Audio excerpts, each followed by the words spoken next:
The great hall of the Galactic Council stretched out like a metal canyon, its curved walls rising high above the speaking floor where Commander Jake Morrison stood alone. Thousands of alien eyes watched him from their seats, arranged in perfect circles that climbed toward the domed ceiling. The air hummed with translation devices working overtime to convert his words into hundreds of different languages, each one carrying the weight of 3 centuries of human service to the galaxy. Jake had worn his dress uniform for this moment. The dark blue fabric pressed sharp and clean, his metals catching the harsh lights that bathed the speaking platform. At 55 years old, his face showed the lines that came from making hard decisions in the depths of space, decisions that had saved millions of alien lives over his career. His gray eyes remained steady as Ambassador Zethkar of the Veltar finished reading the charges against humanity. The accusations rang through the hall like hammer blows against metal. Aggressive expansion, violation of territorial agreements, excessive military buildup, interference in sovereign affairs. Each charge made Jake's jaw tighten just a little more, but his expression never changed. He had learned long ago that showing emotion in front of the council was seen as a sign of primitive thinking. Behind the curved glass of the observation deck, Dr. Lisa Banks watched the proceedings with growing anger. She had spent 30 years studying alien cultures, learning their languages, understanding their ways of thinking. Her research had helped prevent dozens of wars by finding common ground between species that seemed impossible to reconcile. Her books on xenobiology were studied across the galaxy, though few aliens admitted to reading work by a human. Lisa remembered the first time she had visited this hall as a young scientist, full of hope about building bridges between humanity and the stars. That was before she learned how the other species really saw her people. Humans were useful for stopping wars and solving problems, but they were never truly welcomed as equals. They were tools to be used and then put away when the job was done. Corthans had been her greatest disappointment. She had worked for 5 years to establish peaceful relations with their warrior culture, learning their complex honor codes and ritual combat systems. When the Proxima 7 crisis began, she had begged them to help negotiate a peaceful solution. Instead, they had laughed at her efforts and told her that humans were too soft to understand real strength. Now those same Corthans sat in judgment of humanity for using force to stop a genocide. The irony burned in her chest like acid. Jake stepped forward to the speaking platform, his boots making sharp sounds against the polished floor. The noise echoed through the vast space, and for a moment the thousands of alien voices fell silent. He placed his hands behind his back and looked up at the council members, meeting their strange eyes without flinching. Honored members of the Galactic Council, he began, his voice carrying clearly through the translation system. I stand before you today not to defend humanity's actions, but to announce our withdrawal from all galactic treaties and agreements. The silence that followed was complete. Even the ever-present hum of the translation devices seemed to fade away. Jake could see the shock on alien faces throughout the hall, the way their different kinds of eyes widened or narrowed depending on their species. Ambassador Zethkar rose from his seat, his tall frame unfolding like a metal spider. His voice carried the arrogance that had made him famous throughout council space. You cannot simply walk away from your obligations, human. Your species has signed binding agreements that cannot be broken by simple declaration. Jake turned to face the Veltar ambassador directly. With respect, Ambassador, we have fulfilled every obligation placed upon us for 300 years. We have stopped 17 wars, prevented 43 genocides, and saved over 2 billion lives across council space. In return, we have been criticized, sanctioned, and treated as a threat to galactic peace. The human commander's words hit the assembly like stones thrown into still water. sending ripples of uncomfortable silence through the gathered representatives. Many of them shifted in their seats, unable to meet his steady gaze. "The humans speak truth," came a voice from the Centauri delegation. Dr. Banks recognized the speaker as Ambassador Keela, one of the few aliens who had ever treated humanity with genuine respect. "They have bled for worlds that will not even speak their names in gratitude." But Keela's voice was quickly drowned out by angry responses from other delegations. The Etherians accused humanity of seeking special treatment. The Zephyrians claimed that human military actions had destabilized entire sectors.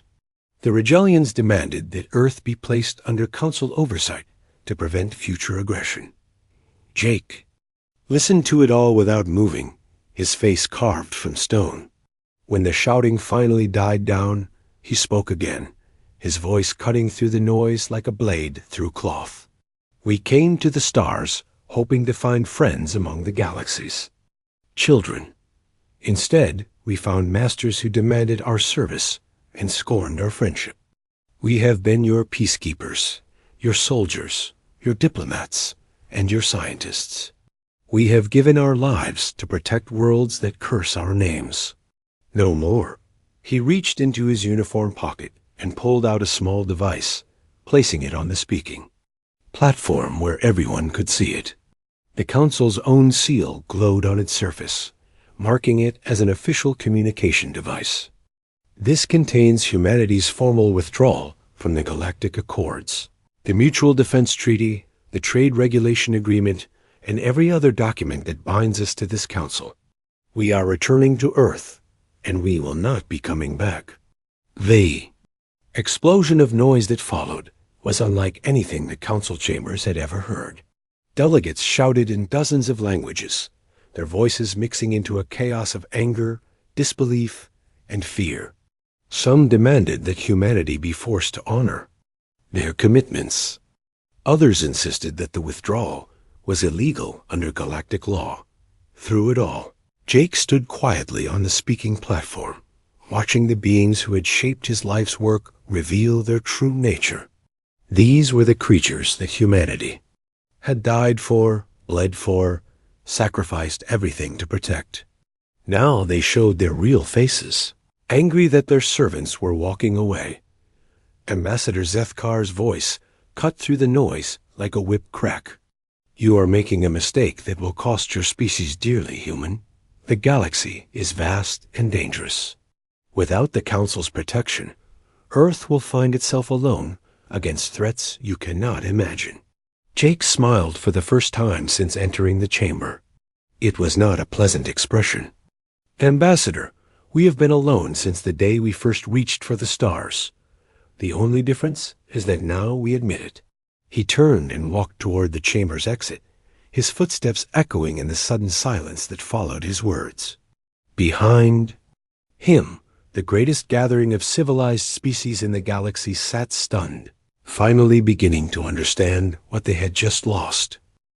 Captain Amy Rodriguez stood on the observation deck of the UES Darwin, watching the last transport ship disappear into the swirling colors of hyperspace.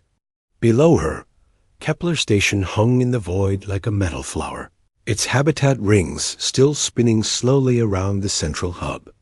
In 12 hours, those rings would be empty of human life for the first time in 80 years. The evacuation had taken 3 months to plan and 6 days to execute. Every human civilian, every piece of critical technology, every data file containing centuries of research had been loaded onto unmarked vessels that slipped away into the darkness between stars. The aliens who had called Kepler Station home, alongside their human neighbors, woke up each morning to find fewer familiar faces, until finally they realized what was happening. Amy remembered the conversation she had with her Centauri friend Valinar just 2 days ago. The tall alien had cornered her in the station's central market, his blue skin pale with worry. "Amy, what is happening to your people?" he had asked, his translator struggling with the emotion in his voice. First the Chun family disappeared, then the engineering team. Now half the medical staff is gone. Are you in some kind of trouble? She had looked into his large golden eyes and felt genuine sadness. Velinar had been a good friend for 15 years, had celebrated her promotions, and mourned her losses. But even he did not understand what the Council's judgment meant to humanity. "We are going home, Velinar," she had told him simply. All of us. The alien had stared at her for a long moment. "But this is your home. Your children were born here. Your parents are buried in the memorial garden." Amy had smiled sadly and walked away without answering. What could she tell him that would make sense? That humanity had finally realized they were not wanted except as servants. That 3 centuries of sacrifice had earned them nothing but contempt. That it was time to find their own path among the stars. Now she watched the final phase of the evacuation begin. The cemetery ships had arrived during the night, massive. Vessels designed for one purpose that no alien could understand. Human burial sites across the galaxy were being emptied. The remains of their dead, loaded with the same care as living passengers. Dr. Frank Miller supervised the work in Kepler, Station's memorial garden, where 2,000 humans rested beneath simple stone markers. His team worked with quiet efficiency, using molecular scanners to ensure that every trace of human remains was recovered. The aliens who gathered to watch seemed confused by the careful attention paid to what they saw as empty husks. "Why do you take the dead?" asked Administrator Korth E., a Rigelian who had run the station's civilian government for 20 years. "They are beyond caring where their shells rest."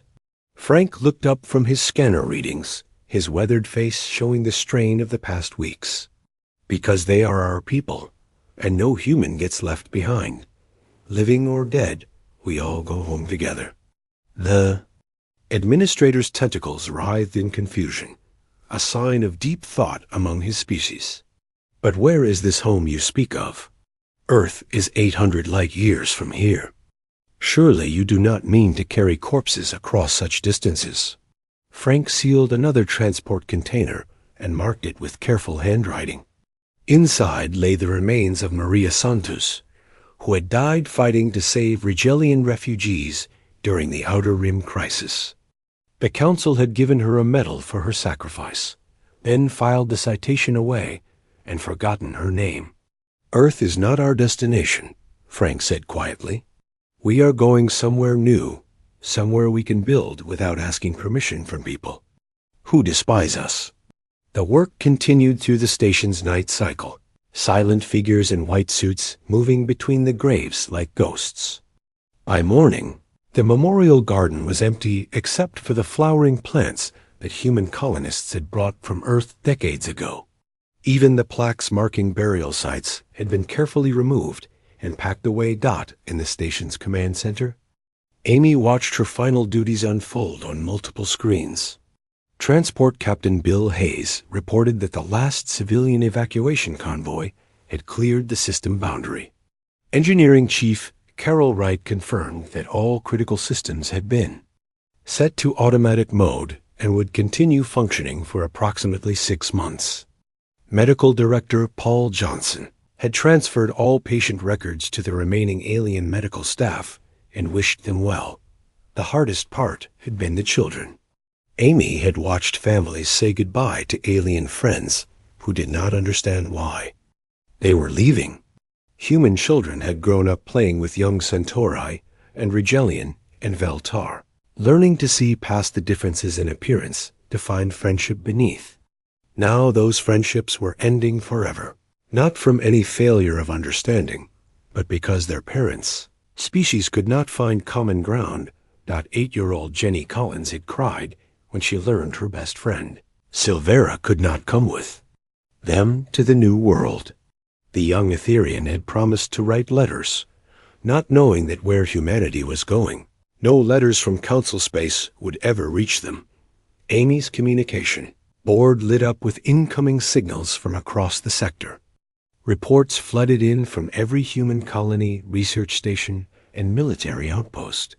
The pattern was the same everywhere. Humans were leaving, quietly and efficiently, taking everything that belonged to them and leaving only empty buildings behind. Scale of the evacuation surprised even Amy, who had helped plan parts of it. She had known that preparations were being made, but seeing the reality unfold was breathtaking. Entire populations vanishing overnight, taking with them not just people but machines, data files, and even decorative plants from their homes. Admiral. Ben Parker's voice came through the secure channel, his words encrypted in a code that only humans knew. All primary sites report successful completion. The outer rim stations will be clear within 48 hours. Home fleet is standing by for final departure. Amy nodded to her communication officer, who began the process of shutting down Kepler Station's human-built systems.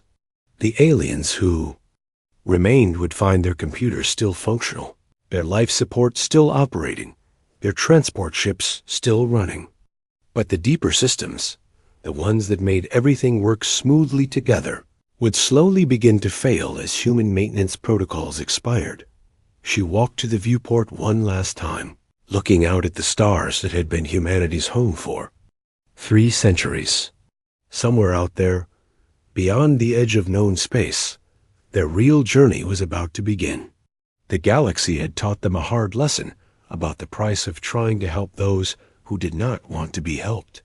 Now it was time to put that lesson to use.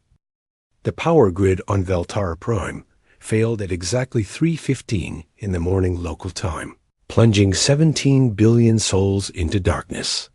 Emergency backup systems kicked in for 30 seconds before they too went silent, leaving the industrial heart of the Veltar Empire without electricity for the first time in 400 years. Dr. Richard Hayes had been gone for 2 weeks when the cascade failures began, but his shadow still haunted every circuit and power relay across the galaxy. For 25 years, he had worked quietly in the background of galactic civilization, improving designs and solving problems that alien engineers could not figure out. His fusion reactor modifications had increased power output by 40% while reducing maintenance costs to almost nothing. His quantum stabilizers had made faster than light, travel safer, and more reliable than ever before. The aliens had accepted his improvements with the casual indifference they showed to all human contributions. Better technology was simply expected from the species that served as the galaxy's janitors and peacekeepers. No one bothered to ask how the improvements worked, or what would happen if the human who designed them was no longer available to maintain them. Professor Nancy Coleman had tried to warn them. 3 years ago, she had presented a paper to the Council's Technology Assessment Board detailing humanity's integration into galactic infrastructure. Her research showed that human innovations had become critical components in everything from planetary defense systems to medical equipment. She had recommended that other species learn to maintain and reproduce human technology before becoming completely dependent on it. The board had dismissed her concerns as human arrogance. Why should superior alien civilizations need to understand primitive human engineering? The technology worked, and that was all that mattered. They had filed her report in their archives and forgotten about it within a week. Now those same archives were sealed behind quantum locks that only human programmers knew how to bypass. On Kortha, the atmospheric processors that kept the desert world cities habitable began shutting down one by one. The massive machines had been built by Korthan engineers using traditional designs that had worked for centuries. But 5 years ago, human technicians had upgraded the control systems with new software that increased efficiency and reduced wear. On critical components, the Korthans had been proud to accept human help with their environmental systems. It proved that even the warrior race could benefit from human cleverness. They had throne ceremonies celebrating the improved air quality in their cities and bragged to other species about their modern technology. None of them had bothered to learn how the new control systems actually worked. Chief Engineer Grakthar stood in the control room of Processing Station Alpha, staring at screens filled with error messages written in symbols he could not read. The human technicians who had installed the systems had used their own programming language, claiming it was more efficient than standard galactic code. Now that efficiency was killing his people as the air in his city slowly turned toxic. "Can we bypass the human systems?" asked his assistant, her claws clicking nervously against her datapad. Grakthar shook his massive head. "The human code is integrated into everything. Remove it, and the entire network collapses. We need the humans to fix this." "But the humans are gone." "They left no instructions, no emergency contacts, nothing." The warrior engineer felt something he had never experienced before in his long life. Fear. Not the clean fear of battle or the honest terror of facing a superior enemy, but the cold dread of being helpless against problems he could not fight with strength or courage. Across the galaxy, similar scenes played out on 1,000 different worlds. The proud Etherians discovered that their mighty battle fleets could not navigate without human-designed quantum computers. The systems had been gifts from humanity during the border wars, presented as tokens of friendship between allied species. The Etherians had accepted them graciously while privately mocking human generosity. Now, Admiral Tethvis watched his flagship drift helplessly in space, its navigation systems displaying nothing but static. His crew worked frantically to restore basic movement capabilities using backup systems that had not been used in 50 years. Around him, the greatest fleet in Etherian history sat dead in the void like metal tombstones. The medical facilities on Zephyr Station began experiencing their first crisis when the vaccination programs stopped working. Dr. Sarah Kim had developed the immunization protocols during the Great Plague 15 years ago, creating vaccines that could be adapted for dozens of different alien biologies. Her work had saved millions of lives and made interspecies medicine possible for the first time in galactic history. The Zephyrian medical staff had been happy to let humans handle the complex research while they focused on patient care. Disease prevention was boring work compared to the drama of emergency surgery and trauma treatment. They had never bothered to learn how the human vaccines were produced or what ingredients went into their manufacture. Now Chief Medical Officer Zalketh watched helplessly as stored vaccines lost their effectiveness and new diseases began spreading through his station's population. The human-designed biosynthesizers that produced the medicines had shut down automatically when their maintenance cycles expired. Without human technicians to reset them, they would remain useless metal boxes. Emergency sessions of the Galactic Council devolved into shouting matches as member species blamed each other for the growing crisis. The Veltar accused the Korthans of sabotaging power systems. The Etherians claimed the Regellians were conducting cyber warfare against their navigation networks. Ancient prejudices and forgotten grievances surfaced as panic spread through the galaxy's leadership. Ambassador Zethkar found himself in the unfamiliar position of asking for help instead of giving orders. Surely some humans remained behind, he insisted during one heated session. They cannot have taken every engineer and scientist in the galaxy. But investigations revealed the truth that no alien wanted to admit. Humanity's withdrawal had been complete and absolute. Not a single human remained in council space, not even the mixed species families that had once served as bridges between cultures. Even humans married to aliens had chosen to leave their spouses behind rather than stay in a galaxy that despised their species. The few humans who had been captured on surveillance, recordings during the evacuation, moved with purpose and coordination. That suggested careful planning. They had not fled in panic or anger, but had executed a plan that must have been years in the making. Every critical system, every important piece of technology, every irreplaceable human innovation had been cataloged and prepared for shutdown. The galaxy began to understand that they had not lost servants or junior partners. They had lost the foundation upon which their civilization rested, and now that foundation was crumbling beneath their feet. Fleet Admiral Torvash had commanded search operations across 3 different wars, but nothing had prepared him for the mystery of the vanishing humans. His fleet of 2,000 ships spread across the Outer Rim territories like a vast net, scanning every star system that had ever housed human colonies.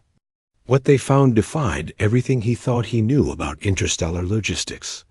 A human settlement on Proxima. Centauri had housed 12 million people for over a century. Torvash stood in the main plaza where children had played just months ago, his sensors detecting not a single trace of human DNA. The buildings remained intact, their power systems still functioning, but every personal item had been removed. Even the playground equipment was gone, leaving only empty foundations and the ghost of laughter that seemed to echo in the wind. "Sir, we have found something," called Lieutenant Elmara from across the square. She stood beside what had once been a memorial statue honoring human colonists who died defending the planet from raiders. The bronze figures were gone, but the base remained with its inscription still visible in multiple languages. Torvash, read the words carved into the stone. They gave their lives so that others might live in peace.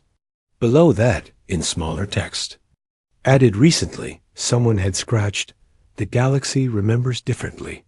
The Admiral felt something cold settle in his stomach.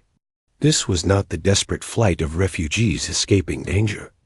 This was the methodical withdrawal of a people who had made a deliberate choice to leave everything behind. His communication officer approached with a datapad showing scanner results from the residential districts. "Admiral, we have analyzed the evacuation pattern.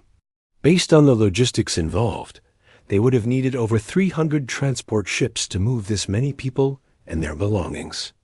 Our intelligence reports show no record of such a fleet ever entering the system." Torvash studied the numbers with growing unease.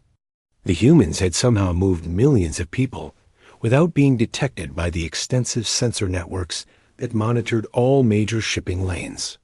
Either they had developed transportation technology far beyond what the Council knew about, or they had been planning this evacuation for much longer than anyone suspected. The search team on New Terra reported similar findings. Captain Rexstar had been friends with the human colony administrator for 15 years, had attended dinner parties at his home, and watched his children grow up.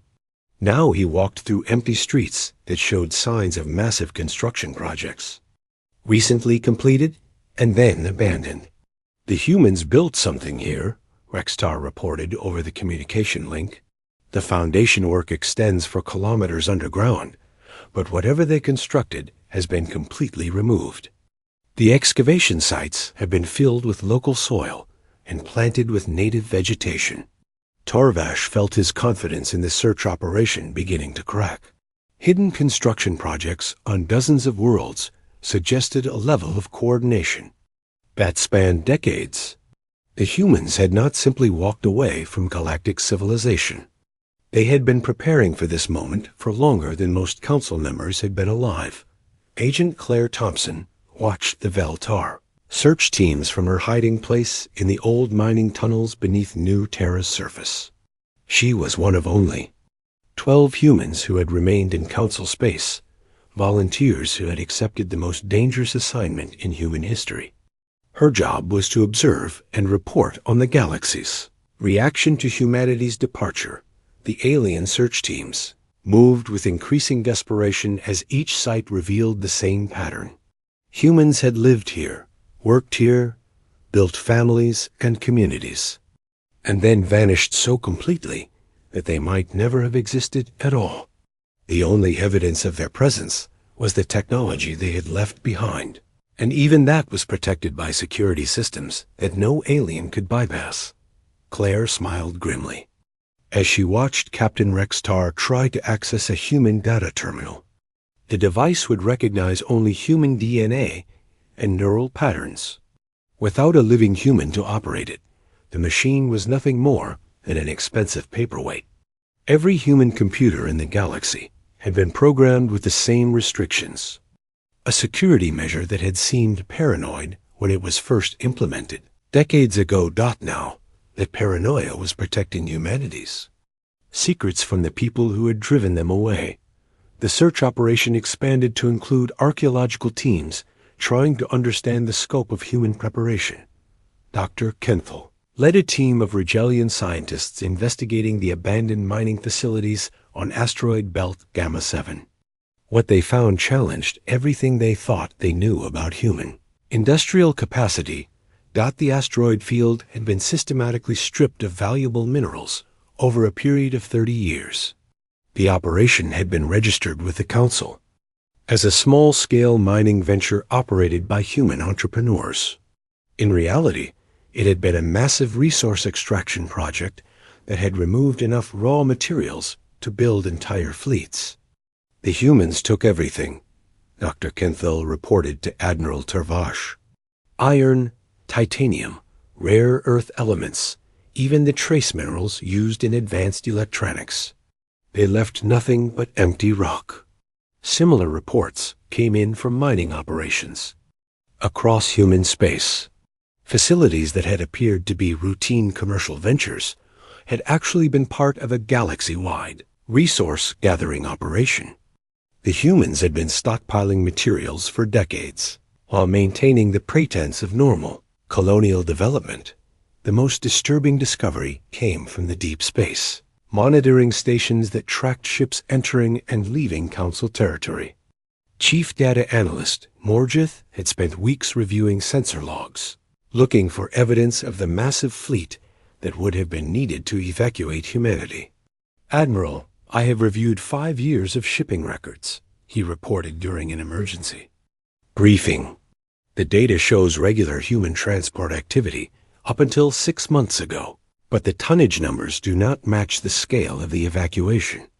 Either our sensors failed to detect ships using unknown stealth technology, or the humans have access to transportation methods we do not understand." Torvash stared at the data displays showing shipping routes across Council space. The mathematics were impossible. Millions of humans had vanished along with their possessions, their industrial equipment, and even their dead. But the sensor networks showed no evidence of the fleet required to move them. He was beginning to suspect that humanity had been hiding capabilities far beyond what they had ever revealed to the Council. The species that everyone had dismissed as primitive servants had been playing a game so sophisticated that their supposed superiors had never even realized it was happening. The search for humanity was revealing that the galaxy had never really known them at all. 5 years had passed since humanity walked away from the galaxy, and the Council chambers that had once echoed with thousands of voices now held barely half that number. Empty seats marked the territories of species that had fallen to war, famine, or simple collapse when the systems that held their civilization together finally broke down completely. President Ellen Foster stood on the observation deck of the colony ship New Horizon, watching the twin suns of the Andromeda Galaxy rise over humanity's newest world. The planet below was green and blue, like Earth had been in the old stories, with vast oceans and continents that stretched beyond the horizon. Her people had named it Haven, and it lived up to that promise in ways that still took her breath away. They journey to Andromeda had taken 3 years using technology that the Council had never known humanity possessed. Ships that could fold space itself, moving between galaxies as easily as the old vessels had traveled between star systems. The aliens who had mocked human engineering would have been amazed by the elegant fusion of science and intuition that made such travel possible. Ellen remembered the day she had been sworn in as president of the Human Colonial Authority, standing in a simple ceremony on Haven's largest continent. No alien observers had been present to judge human customs or question their right to govern themselves. For the first time in 3 centuries, humanity had been free to choose its own path among the stars. The colony ships had arrived in groups over the past 5 years, each one carrying refugees from different parts of the old galaxy. Ellen had met families who had left behind alien friends and mixed heritage, children who would never see their non-human relatives again. The cost of freedom had been measured in broken hearts and severed bonds that had taken generations to build. But she had also seen the change in her people as they settled into their new homes. Human children born on Haven grew up without the constant weight of alien disapproval. They played in fields under foreign stars and dreamed of becoming explorers, scientists and artists without wondering if other species would accept their efforts. They were growing up free in ways their parents had never been. Dr. Marcus Webb had established the new capital city's research center in a valley surrounded by purple mountains that reminded him of home. His team worked on projects that would have been impossible under council oversight, pushing the boundaries of science without needing approval from committee after committee of alien bureaucrats. The discoveries they made belonged to humanity alone, shared freely among their own people without political strings attached. The Communication Center in New Geneva received its daily reports from across human space in Andromeda. Colony worlds reported successful harvests, new cities rising from empty plains, and the first generation of children who would know no galaxy but this one. Mining operations had found resources beyond anything humanity had ever imagined, and manufacturing centers were producing goods designed by human hands for human needs.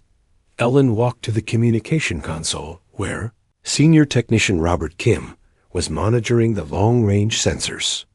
These same devices had once watched for council ships approaching human colonies, ready to inspect and judge every aspect of human development.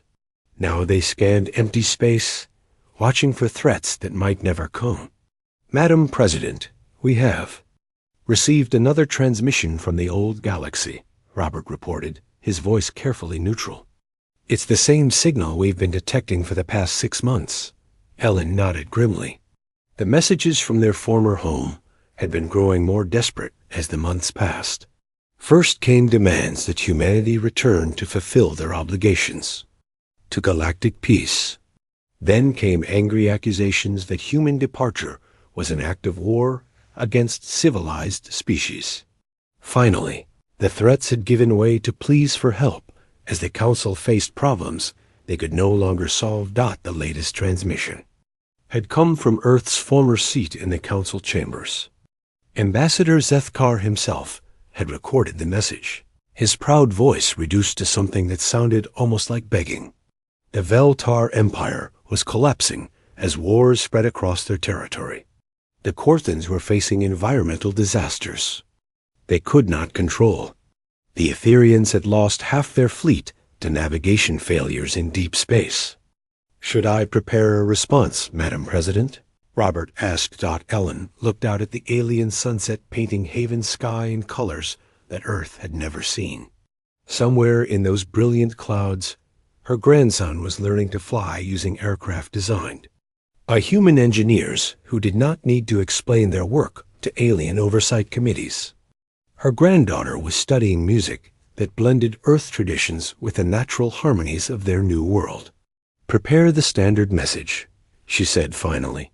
Transmit it on all council frequencies, and then shut down the long-range communication. Array, it's time we stopped looking backward. Robert nodded and began entering the commands that would send humanity's final words to the galaxy they had left behind. The message was simple, recorded by Ellen herself on the day they had established their first permanent settlement. On Haven. Her voice carried across the empty space between galaxies. Reaching the council chambers were desperate aliens still, met to discuss problems they could not solve. The words were measured and calm, without anger or regret. To the Galactic Council and all member species, humanity extends its gratitude for the lessons you taught us during our time in your galaxy. You showed us that strength without wisdom leads to tyranny, that knowledge without compassion breeds contempt, and that those who serve others must choose their masters carefully. We have found a new home among different stars, where our children can grow without learning to apologize for their species.